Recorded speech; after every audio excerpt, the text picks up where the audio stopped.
get into it. All right, so this is the November opening lab. Like I mentioned, we do this once a month for our Patreon subscribers, where I'll put up a post on Patreon and people will comment and are free to ask any opening questions they wish. This is something I used to do for my old Patreon page, but since, of course, a couple months ago it was converted to the Dojo Patreon. And well, let me just say thank you to everyone who's like supporting the channel so far, either through Patreon or like through Twitch and YouTube. I mean, it's very much appreciative. We're very much appreciative. And yeah, I mean, like we're just trying to like make ChessDojo our full-time thing. So we are very grateful for everyone who's helping us out. And so yeah, once a month I'll answer opening questions. So we have a couple questions already loaded up here. If you guys have like follow-up questions on anything we talk about, I'd be happy to address them. Like if I bring something up and then you guys have questions or follow-up questions, that's totally fine. But I won't um, I won't be going into like new openings. So like yeah, I don't think like we'll be discussing uh, like the Sicilian today. So if you have a question about the Sicilian, then you might not actually know we are discussing the second question is about the Sicilian. So, but if you have to ask like a new question or something off topic, then unfortunately I won't be able to get to it. But with that, let's get to our first question here, which comes from Always Double Check. Can you talk about the plans in the Grigoric system in the King's Indian for both black and white? Yeah, absolutely. So the so-called Grigoric system is one of the variations that white can choose that comes from the classical main line starting with knight f3. Black castles, bishop e2, black plays e5 here. Of course, black has other options along the way, but this has always been kind of considered the main line. And now white goes bishop e3. And so this is known as the Grigoric system, named after Svetozar Grigoric, who's actually like a really good King's Indian player. So it's kind of funny that he came up with a system that it's like has been pretty dangerous for a number of years, even though he himself was like one of the biggest King's Indian players ever, like one of the absolute greats.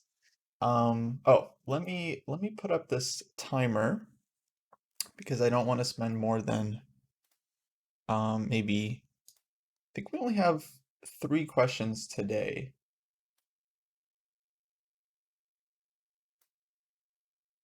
But we are in a tight schedule here.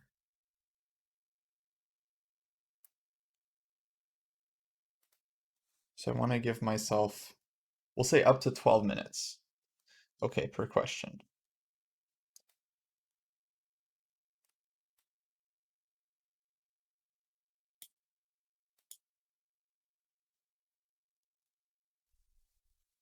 Yeah, so quick question here. If white ever goes for this exchange, right, black is often relying on the tactic after knight takes e4. And there's a very important detail here. If white plays knight takes f7, make it that. Hey, yeah, thanks for following. It seems like white wins a pawn because king takes f7, we have knight takes e4, and we're a pawn up. And if knight takes c3, we're winning the rook. But black has very important resource here. Bishop takes c3, check. We have to take, and then king takes f7, and black keeps an extra piece on the board. So yeah, this taking on e5 is almost always just fine for black.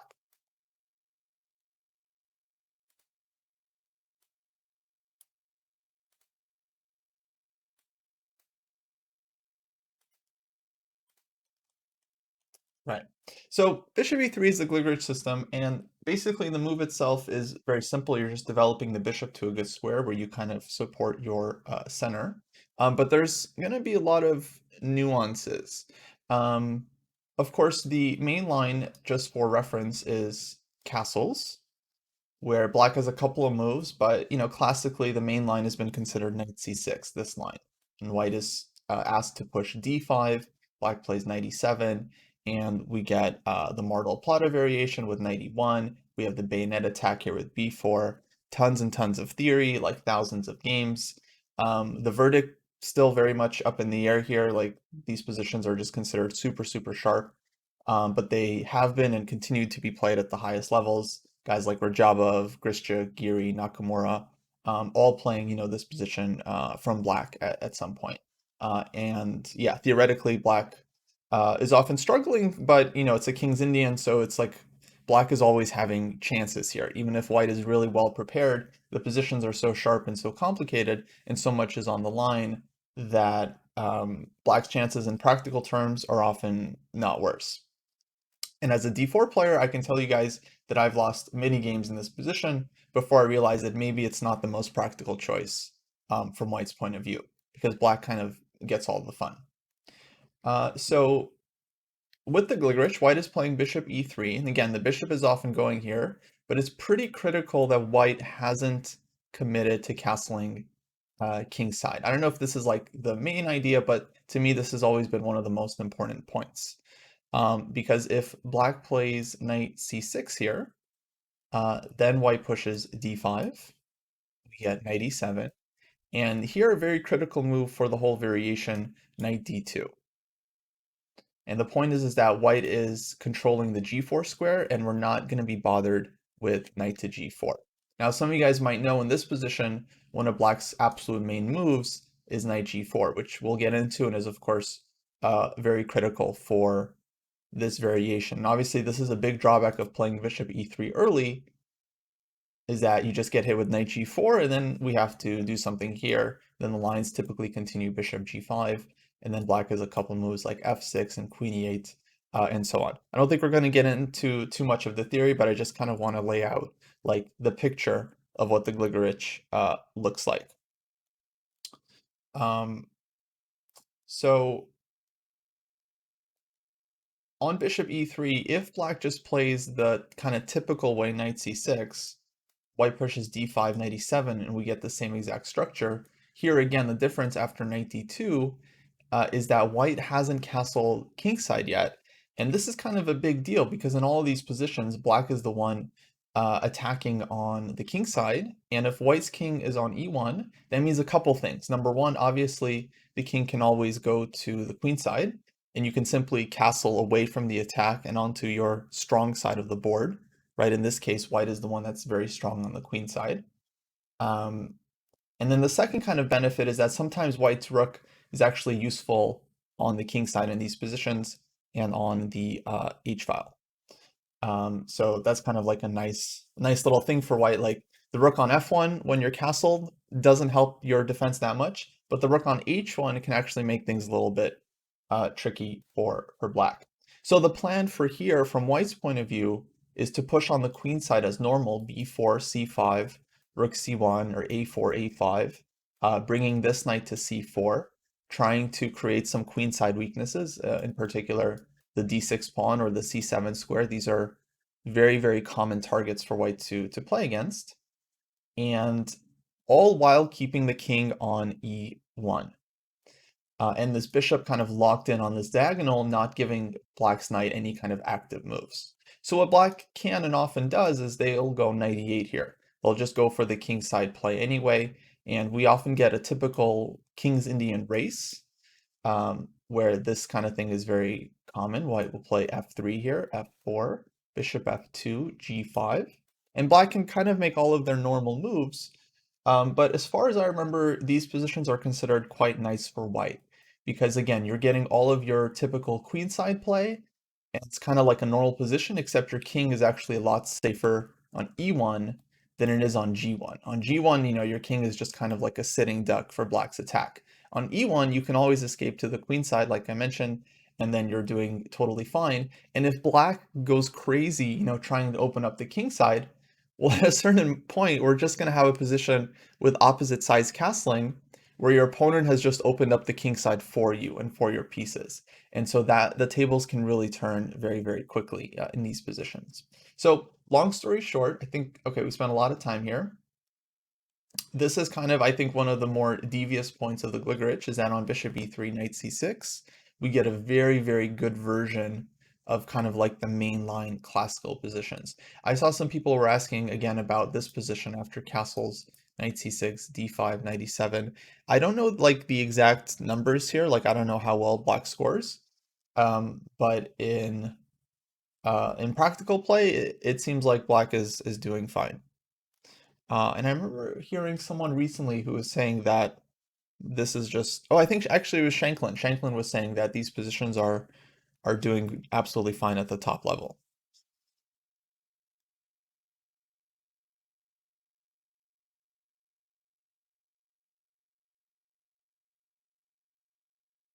Oh, apparently Shanklin is recommending the Grigoric in his latest D4 repertoire, according to Ian. I didn't know that, but that's really interesting. I know that Jan Gustafsson was a big fan of this system for quite some time, until he ran into Kramnik, of all players, who prepared like a very dangerous line for black and had some very nice preparation and won like a beautiful game. So one of the other main ways black can tackle the Gligorich is they can go e takes d4, and now on knight takes d4, rook to e8. And again, this is something, in order to fully understand it, we have to kind of compare it to the main line. So we'll come back to this position where white will typically go f3 and then black will play c6. So in the main line, again, after castles, black also has this option e takes d4 here. And then on knight takes d4, rook e8, white will typically go f3 and defend this pawn. And then play continues from here. And the general idea is that to me this is very similar to like the Marazzi bind in the Accelerated Dragon. It's definitely not the same structure, as here black has a c pawn versus an e pawn. But here what will usually happen is at some point, sooner rather than later, black will play c6. They kind of need this move because otherwise white's knight just has too many good squares in the position, d5 and b5. So they're going to have to play c6 at some point. And then the d6 pawn in these positions is always going to be a weakness. And black tries to compensate for this weakness by creating active play with their pieces. So it's definitely a very playable position, and theoretically, I think it's still kind of holding up. But the idea is that black has to play very actively here, like queen b6, knight d7, bringing this knight out either to e5 or to c5, pushing a5, a4, and basically playing like a very aggressive style of chess where you're always worried that you might be losing the d6 pawn, but somehow black always makes it work.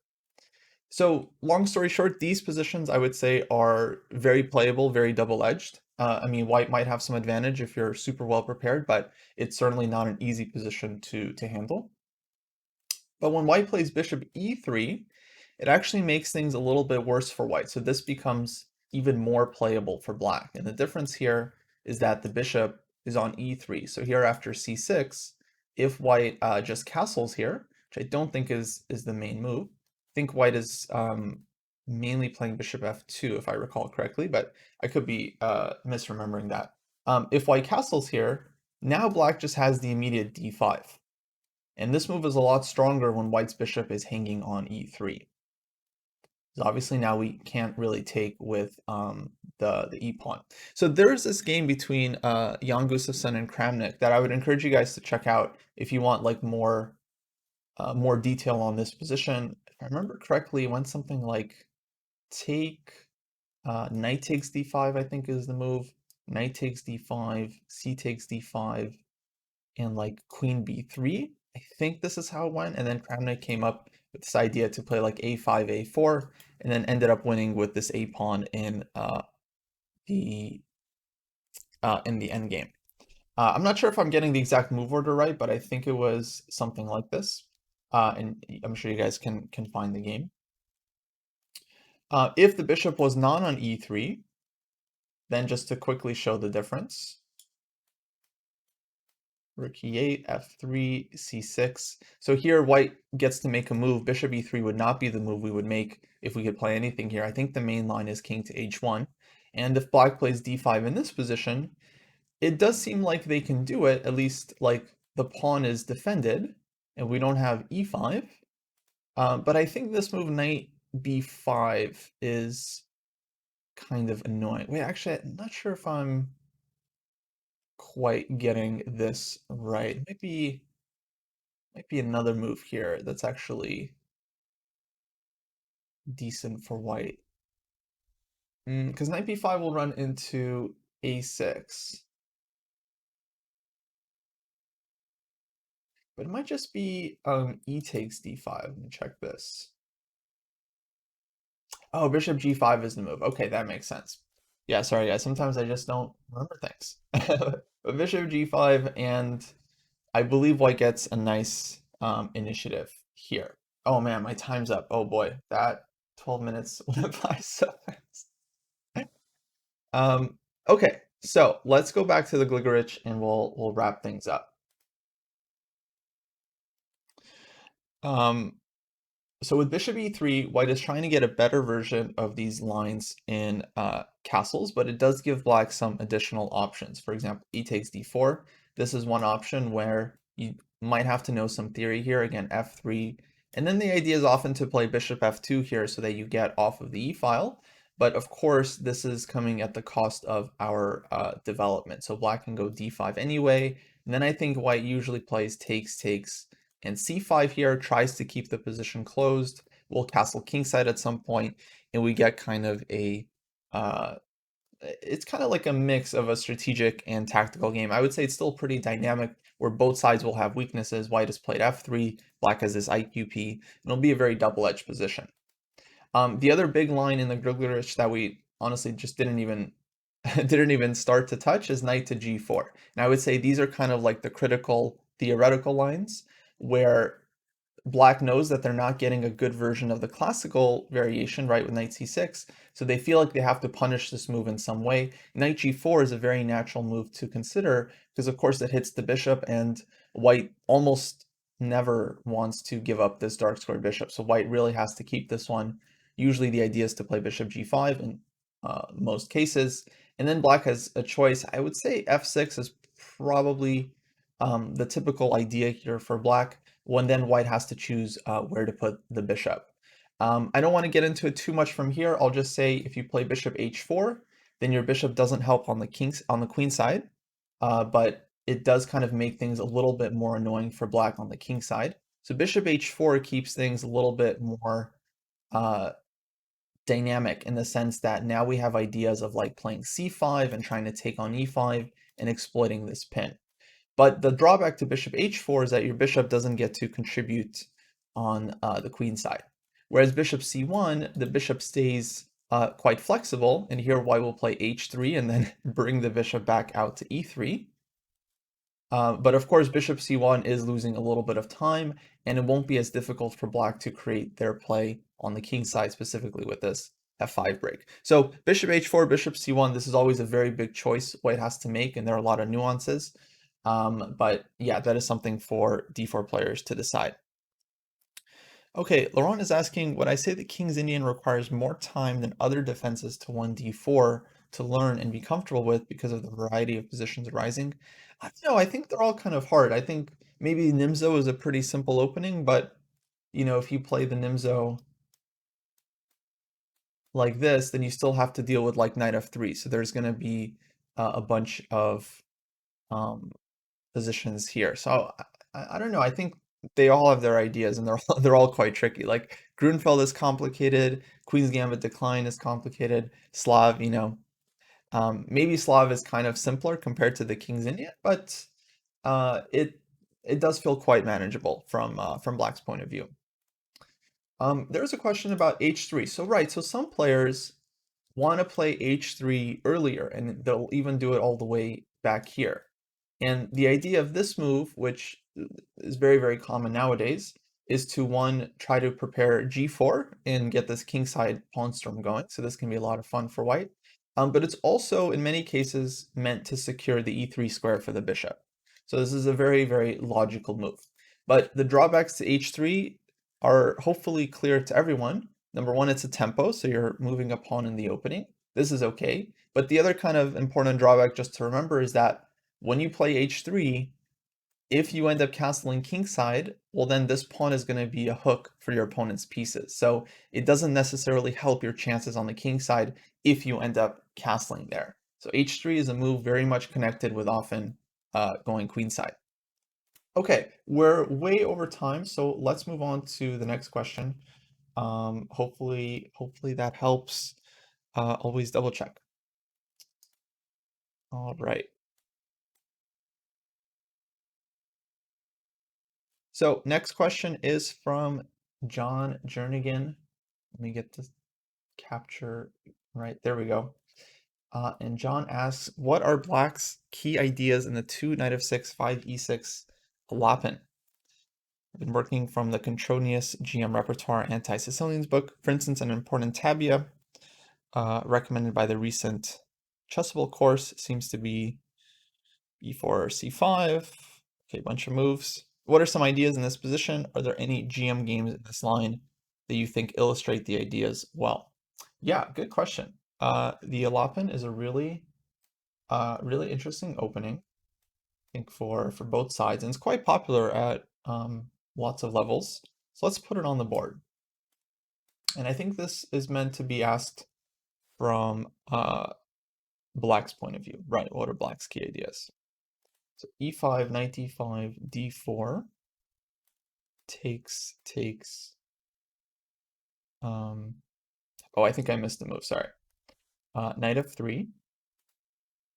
Although the move order here is not too important, a lot of times white will just play d4 here, takes knight f3 like this, because we can't really do anything as the knight on d5 is hanging, and so black just plays e6 anyway, and we get the same exact position. But let's do the right move order. So here, knight d5, knight f3, e6, d4, takes, d6, bishop c4, knight c6, castles, bishop e7, queen e2, and castles.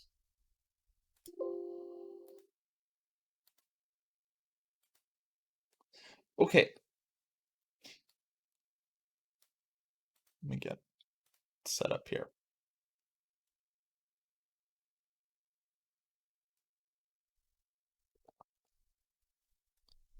All right, so yeah, I have a little bit of experience with these kinds of positions, so I'll just kind of say what I know first, and then we'll talk about this one. From my personal preference, I've always liked delaying this move, knight c6, and just playing bishop e7, castles, castles. And the difference here is that the knight can still be deployed to d7, which I feel like is a really good square for the knight, because our bishop is going to go to b7, then the knight on c6 won't be blocking it, and the knight from d7 is a very flexible piece because it's putting pressure on e5. That's kind of what we want this knight to do. But once we take on e5 and possibly get this structure, then we'll get the c5 square, which will be very nice. Whereas the knight on c6 often has a hard time finding like a useful square, but our knight on c5 would be really good.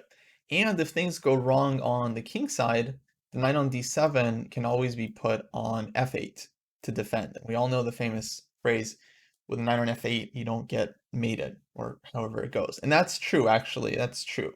There's 0 games where black was mated with a knight on f8. And if you find one, then it must have been a fake fake game. No, of course you can still get mated with this knight on f8, but it is an extremely good defender, because if we take a look at the structure, this is the one that's kind of, rife with Greek gift sacrifices and attacking h7. So it does make sense to have this knight on f8 covering your h7 square. You can always play g6 as well if you need to in these positions, and then bring your bishop back to g7 and cover your dark squares. So what I'd like to say about this position, just kind of overall from a strategic point of view, and this will be true whether or not you choose to put the knight on c6 or on d7, is that structurally, black is doing well here. This e5 pawn, as Lally is saying, is overextended, and these pawns on d4 and e5 will often be weaknesses that black attacks.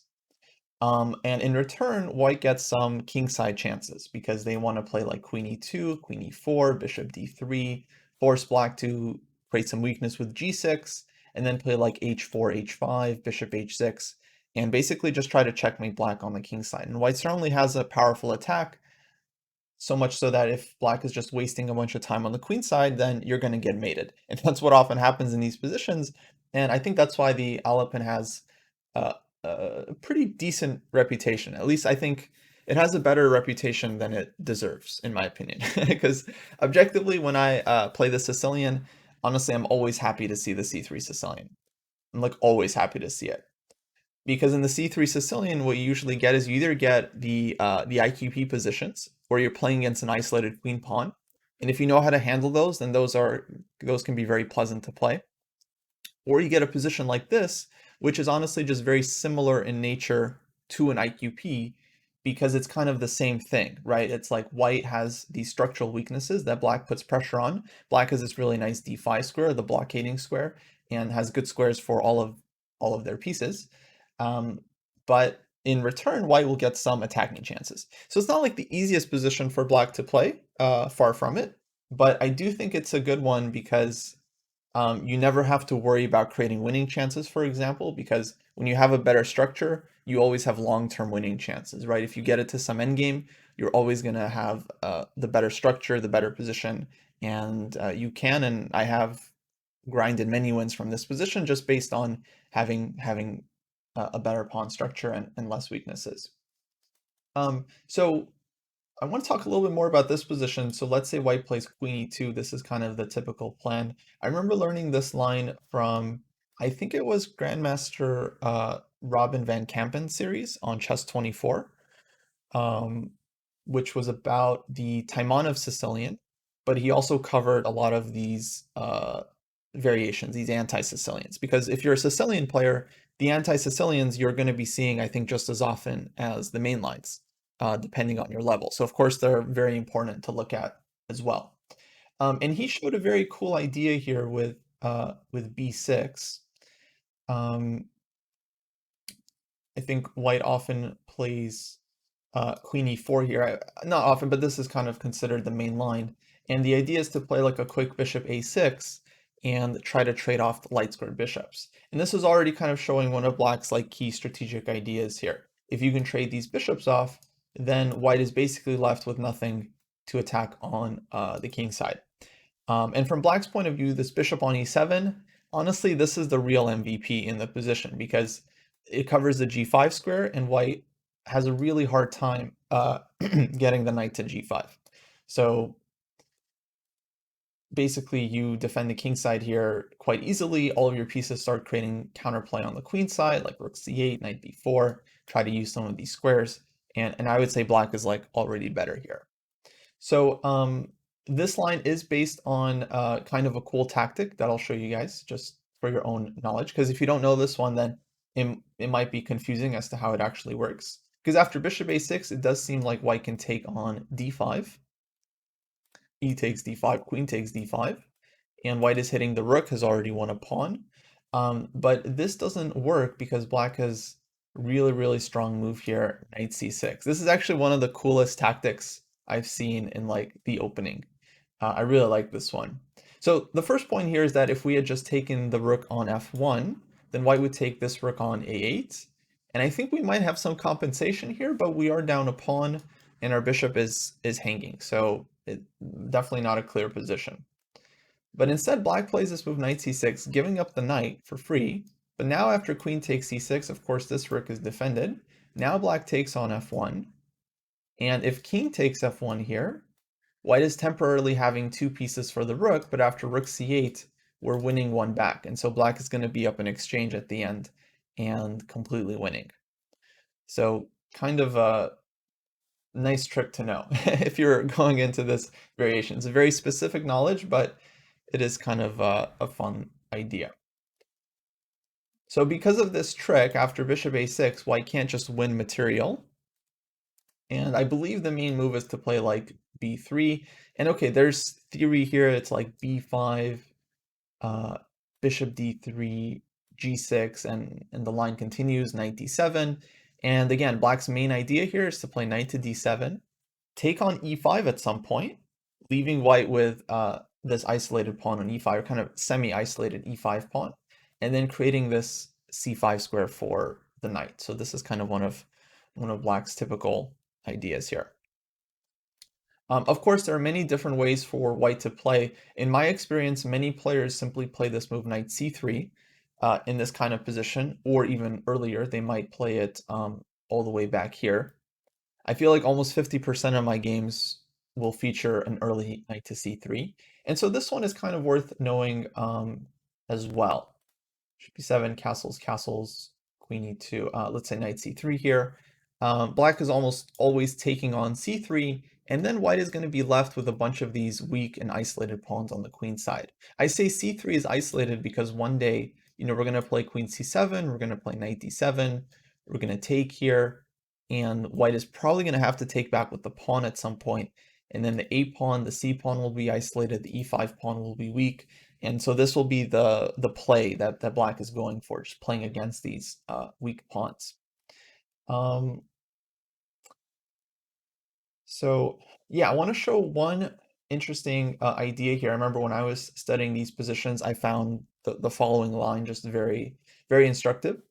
And you can often get it in different move orders. Here I'm just kind of developing for black how black should kind of typically develop with like knight d7, let's say rook e1, b6, bishop f4, bishop b7, and we'll say bishop d3 here.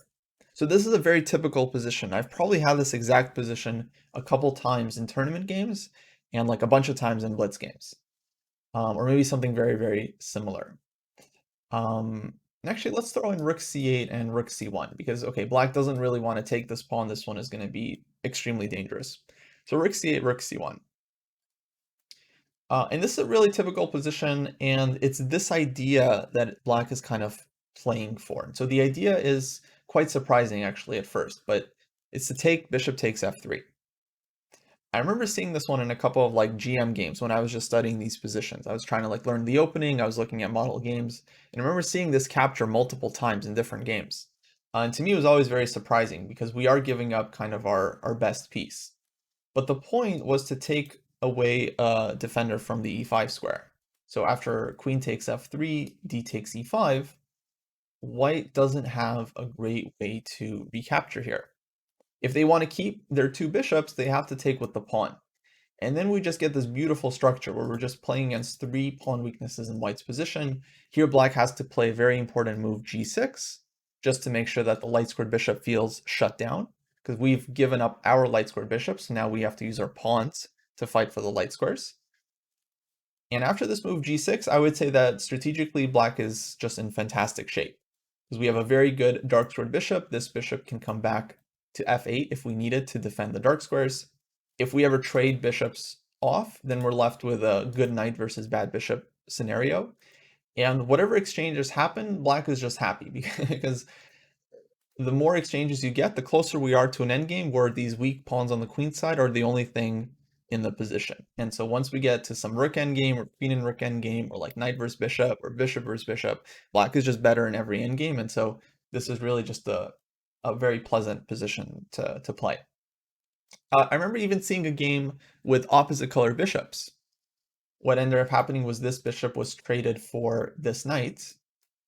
And you would think, okay, opposite color bishops, pretty drawish. No, black won easily because our bishop on c5 was so much stronger and white still had all of these weaknesses to defend. And with the heavy pieces on the board, black was able to just put a ton of pressure. So the other option for white, which I actually had once, would be for them to play bishop takes e5, and here we got a position with opposite colored bishops. I played g6 once again, and yeah, I would say this position is kind of slightly better for black already. I mean, it's not like winning or anything, but black has the better bishop, and white is the one with a bunch of pawn weaknesses. In this case, these hanging pawns are pretty weak. So, okay, there's a lot of ideas here. I can see we are out of time. But this bishop takes f3 exchange followed by d5, definitely worth looking at. I saw a comment earlier, Foos Chess says the Alapin is the London system for e4 players. I've thought that actually, because it's an opening where white often just follows like the same plan move by move, and yeah, it's kind of like London system style. But not necessarily. Okay, I do want to briefly talk about knight c6 because I know this was I mean, this was what the question was actually asking about this exact position. I don't have a lot of experience with knight c6 just because I've always liked um, putting the knight on d7 for black. The main line, as stated, I think was something like this: bishop e7, queen e2, and then black often castles here, or at some point plays knight to b6. In my experience, white gets better attacking chances in this line, with our knight on c6 not being able to, for instance, go to the c5 square or use the f8 square. And so I think this position is kind of more dangerous for black than the other one.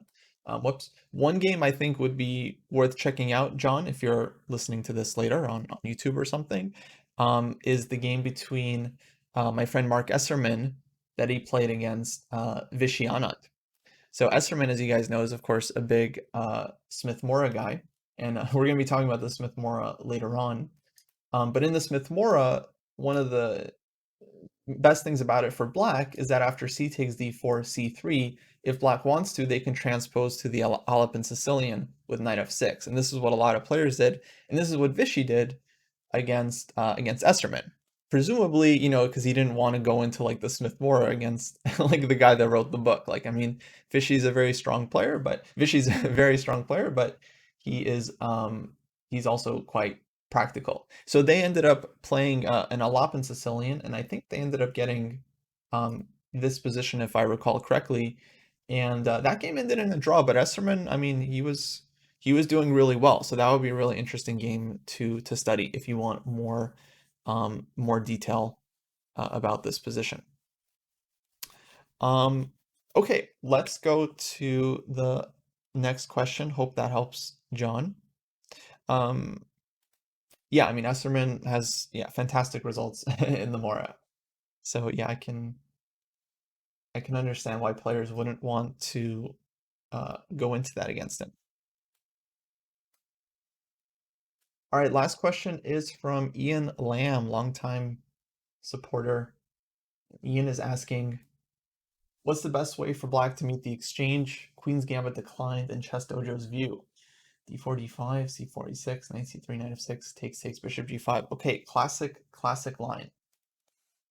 Thanks, Ian, for the question. So let's put it on the board. So d4, d5, c4, e6, knight c3, knight f6. Yeah, this is the absolute classic Queen's Gambit declined. And for many years, let's, oops, restart the clock. For many years, this has been considered to be quite critical. And the main line has long been considered just to take on d5, going for the exchange QGD. Of course, white can also delay this exchange and play moves like knight f3 and bishop g5, and these lead to other systems in the QGD, and they're very playable, but I think for the most part, everyone has always considered these lines to be kind of the most critical with bishop to g5. Okay, Ian, so I don't know what I don't know what the best way is, but I know there are a lot of different options here, and I'll kind of try to give you a breakdown. Usually black starts with c6 in this position because this is just kind of the most flexible move.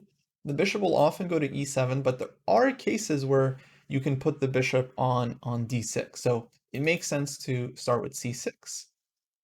White will often play e3 here, and here, okay, black has already pretty wide choice.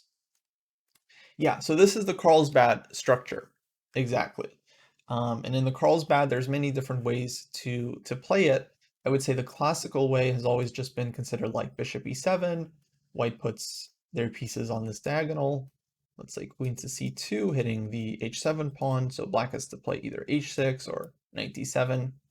And then white will often go knight ge2 here.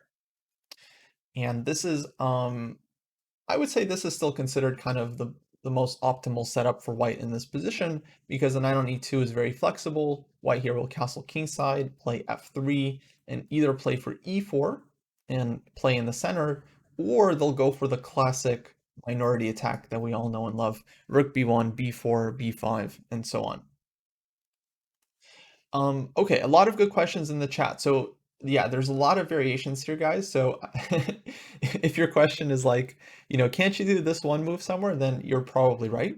But there was a good question about bishop f5. So yes, black can play bishop f5 in this position, but it runs into this move queen f3, and you really have to be ready for this one.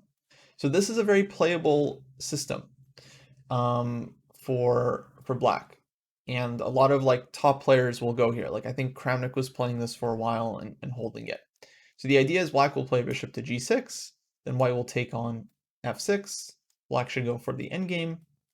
And we end up in this position with kind of a wrecked pawn structure on the king side, but in return we got the two bishops as black, and in particular the dark squared bishop is pretty decent piece here. So I think officially this position is considered playable for black, but I would imagine most players don't like it. I think you have to have like a certain type of style and temperament to want to go here. And as far as I know, most GMs use this as kind of like a drawing weapon, thinking like they'll be able to hold the position. They're not playing for a win. They're strictly just playing to draw with black, which is a totally legitimate strategy when you're a grandmaster and you're just trying to draw with black and put pressure with white. But like for the majority of club players out there, I imagine this is like one of the least fun positions you could play. So I have a really hard time recommending this one. The engine will say, it's equal and black can hold, but it's just not fun. Your pawns suck, and sometimes you have to play like f5 here. And yeah, I mean, who wants to play like this? So I don't understand. So it is playable, but I would say you should only play this one if you really, really like endgames and you want to play that position. So again, playable, but not everyone's cup of tea. Other options here that are maybe more interesting include putting the bishop on d6. And if you want more info about this one, actually, I would check out our YouTube channel because we had I am Casa Corley um, on for the US Chess School, and he did a really good lecture about specifically his games in this system with a lot of nuances and a lot of details. So if you want like more info about this move, which I think is actually a quite dynamic and interesting choice for black to play, I would check out his lecture and check out some of Casa's games because he has a few of them in this line. And this might be a good like practical choice if you're, like a tournament player, you're looking for a line that's like not super well explored where you can like trick some of your opponents, but is still solid enough that you're not just like playing like a madman from the opening. This is kind of a good and flexible choice. The other kind of tricky line you can consider here is I think what they do is they start with bishop e6, and then on bishop d3 they play a quick knight d7, and then after white plays queen c2, black's idea here is to play h6, g5, and knight h5. So if you're looking for like something adventurous, I think this would be the line to kind of explore. Um, Obviously the idea is to try to take the dark squared bishop and get the two bishops, then bring this bishop out to d6. And what black often wants is to play like queen e7 and castle queenside, because we've weakened our king side a lot. It's not gonna feel very safe to castle on the king side. So this is another line that I would say is quite adventurous. Definitely not as solid as just playing something else like bishop e7 or bishop d6. But I mean, I've known Ian for like many years now. He asks a question like almost every opening lab, but I'm never sure whether Ian wants like the safe and solid stuff or like the sharp and the risky stuff. Because with more risk, obviously comes more reward, and you can uh, definitely kind of like outsmart a lot of your opponents in the opening, or at least give them some unpleasant problems to deal with, which if they don't solve correctly, could generate you a lot of points and advantages out of the opening with black, which is really nice. So if I was like teaching a student today and they wanted to play the Queen's Gambit Declined, or we felt like that was a good choice for them, I would definitely recommend one of these like trickier lines, like maybe bishop d6, just to have like some more like fun in the position. Because I mean, studying all these lines after bishop e7, knight d7, rook e8, h6, knight f8, like I don't know, I think it gets tiring pretty quick. And yeah, as a d4 player, I've always preferred those positions with white. So maybe I'm a little bit biased.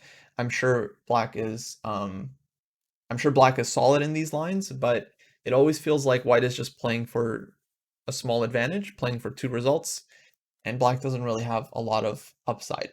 So if you're a GM and you're um, looking to just hold, then obviously the Queen's Gambit Decline is a very solid opening. But if you're like a club player and you like winning games with black, or at least getting fighting positions, then I would encourage you to look at one of the more interesting lines here.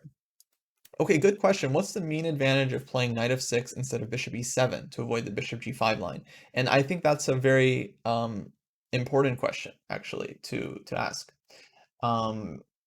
Because if we go back to this position, after d4, d5, c4, e6, knight c3, a lot of players at various levels will play bishop e7 here. I think this was popularized by, it was one of the Armenian GMs. It was either Vaganian or Laputian. But one of the Armenian guys, I want to say Vaganian. That would be my official guess. but I threw in Laputian's name just in case I'm wrong. The point of this one is basically just to avoid all of these bishop g5 lines. Hey, Redsus, thanks for the bits. And so here white has to make a move. If they play knight f3, well then they've committed their knight to f3, and now after knight f6, we can have the same exchange variation, but white didn't get to put his knight on e2 like we would consider to be a little bit more dangerous. So as far as black is concerned, this is already a victory. And the other thing is that after c6 here, we can play bishop f5 on the next move. And basically we completely equalize here with black. e3, bishop f5, black is totally fine. If white plays queen c2, covering this f5 square in advance, then black just goes g6 here. And because white played knight f3 instead of this move e3, they don't have time for bishop d3. If white could just play bishop d3 in this position, then g6 would just make no sense, because you can't play bishop f5, and you just weakened your king side for no reason. Well, here we did weaken the king side, but it's totally worth it because we get to develop our light squared bishop. This is often a problem piece, and the fact that we get to develop this bishop out of the opening means that black is likely going to solve all of their problems. Oh, might be called Alatortsev. Thanks, Isa. Can you play bishop g4, bishop h5, bishop g6, or is it too long this way? Yeah, there are ideas. Let's just say, for example, we'll play here like this. But I think the drawback to this one, you often have to be careful about like knight e5, for example, and then white can just take your bishop with the knight. Or if the knight wasn't on f3, then you would have to watch out for like f4 ideas. But in some positions this can work, it's just it doesn't work in every position. Okay, so the advantages of bishop e7 are very clear.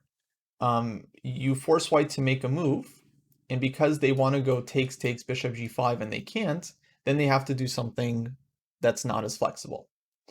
Like knight f3, knight f6, and then again the knight is on f3. The advantages of knight f6 versus this one, though, to me are not so obvious. I mean, after bishop e7, you allow this line, and you can play other moves here like c6, but black will often just play like knight f6 here. If we start with knight f6, takes, bishop f4, it's not really a huge difference. You're just going to play bishop e7 here.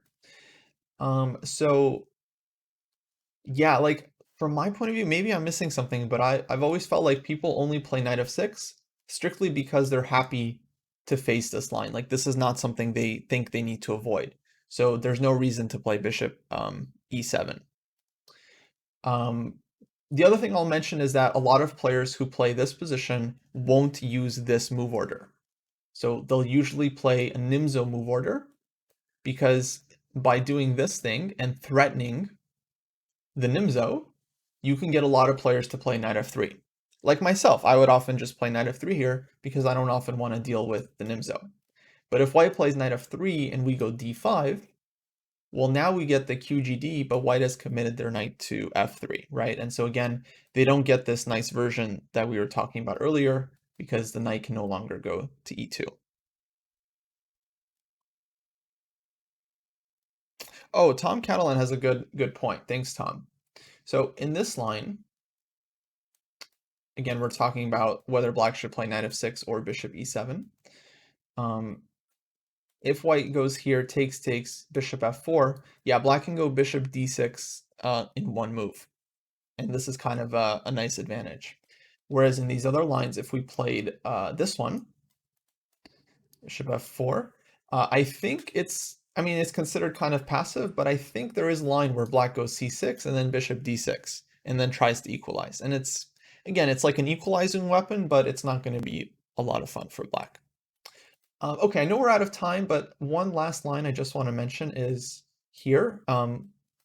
The way a lot of players started playing this position, again, if you want to stick with like the really classic and solid stuff, say bishop d3, knight d7, queen c2.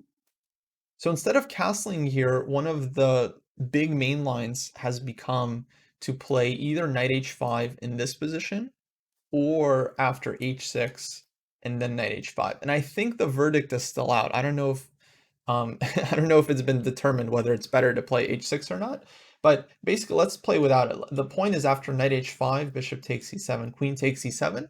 Black trades the dark squared bishops, is going to play g6 at some point, and this is actually like a pretty solid position. There's a lot of QGD players that are going here. I think Mickey Adams, when he plays the QGD, he'll play this line from Black's point of view quite a bit, and there are other players as well. So this one, as far as I'm concerned, theoretically is one of the most solid lines. In fact, I think nowadays, if you just look at the top games, the top players, more of them are going to be playing for these knight h5 lines than castles here. But again, it's one of those lines where it's like black doesn't get a lot of fun. You just traded off your good bishop, you're left with this bad light squared bishop. It's solid enough that you can definitely hold it, but like again, if you're trying to like win games against lower rated players, you're gonna have to work a lot harder here than in another line. So my final recommendation would be either to check out the the Corley variation with bishop d6, or to look at one of these sharper options with bishop e6, knight d7, h6, g5. I think that would be the way to play it. Okay, guys, I got to wrap up the opening lab here.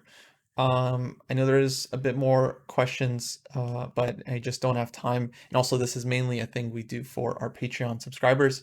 But thanks to everyone who submitted questions, and again for supporting the dojo. We'll be back next month with another opening lab, or it'll be this month. It'll be for December. Technically, this was for the November November questions, so we'll have questions for December as well, and then that show will take place in a couple weeks. But yeah, hopefully you guys found it interesting. If you missed any of it, the whole thing will be up on YouTube sometime this week, along with a bunch of other shows and videos. And yeah, so stay tuned. In a couple minutes, we're going to be back with Dojo Talks, and we're ranking gambits today with Jesse and David. So that's going to be a lot of fun. It's the Dojo Talks Gambits. We have a bunch of gambits already on the list. If we missed any, you can come and suggest some, and we'll probably discuss them, and we'll be ranking them. We have several tiers. We made our own tier list. We didn't mess with the tier maker because you're not able to edit it once. So if you forget any gambits, then you're kind of screwed. So we made our own tier list, and you'll see we'll be ranking the gambits based on how playable they are. So that'll be a lot of fun, and that's starting in like a couple minutes. Like, gonna go offline, set up that show, and go live. So I'll see you guys soon.